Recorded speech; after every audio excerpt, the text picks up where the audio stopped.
اس time ہمارے ساتھ Shahida Akhtar JUI کی ایم این اے موجود ہیں، ان سے ہم بات کریں گے۔ میم مجھے بتائیے کہ جو 27ویں ترمیم آ رہی ہے جی، اس میں JUI کا کیا کردار ہوگا؟ پچھلی دفعہ تو JUI نے کچھ نہ کچھ رگڑا لگائی رکھا، حکومت کو بھی، پیپلز پارٹی کو بھی۔ اس دفعہ ان کے پاس نمبرز پورے ہیں، کیا وہ آپ لوگوں کو اعتماد میں پھر بھی لیں گے؟ دیکھیے نمبرز بھلے نیشنل اسمبلی میں پورے ہوں لیکن سینٹ کی بھی صورتحال دیکھنی چاہیے۔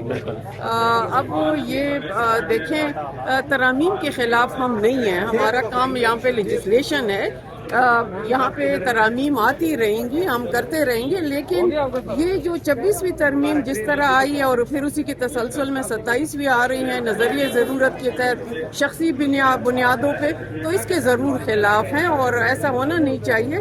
آپ ترامیم لے کے آئیں لیکن مفاد عامہ کے لیے بھی ہو، کوئی ایک شخص کے لیے نہیں ہونا چاہیے۔ آپ کے خیال میں NFC جو صوبوں کو دیا ہے، ایوارڈ دیا ہوا، کیا یہ واپس ہو جائے گا، رول بیک ہو جائے گا 18ویں ترمیم؟ سننے میں تو ایسا ہی آ رہا ہے، کیونکہ ابھی ہونا تو چاہیے کہ 11ویں NFC ایوارڈ پہ جاتے ہیں، ابھی 17ویں کا بھی ایوارڈ جو ہے وہ بھی انکمپلیٹ ہے۔ تو ان چیزوں کو دیکھتے ہوئے تو خدشات یہی ہیں کہ شاید وفاق جو ہے اب وہ تمام اختیارات اپنی طرف لے کے آ رہے ہیں۔ آرٹیکل 243 میں ایسا کیا ہے جس کو یہ لوگ امینڈمنٹس کریں گے اور اس میں ترمیم کریں گے؟ دیکھیں اب یہ تو دیکھا جائے گا کہ ڈرافٹ میں کیا چیزیں ہیں۔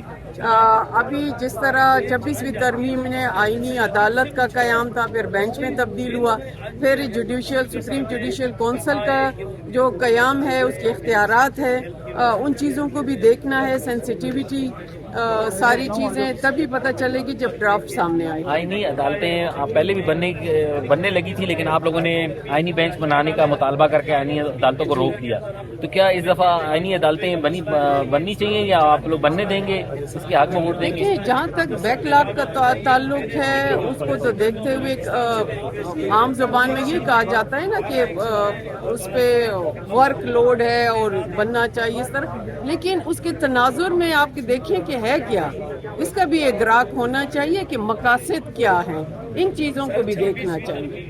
Thank you.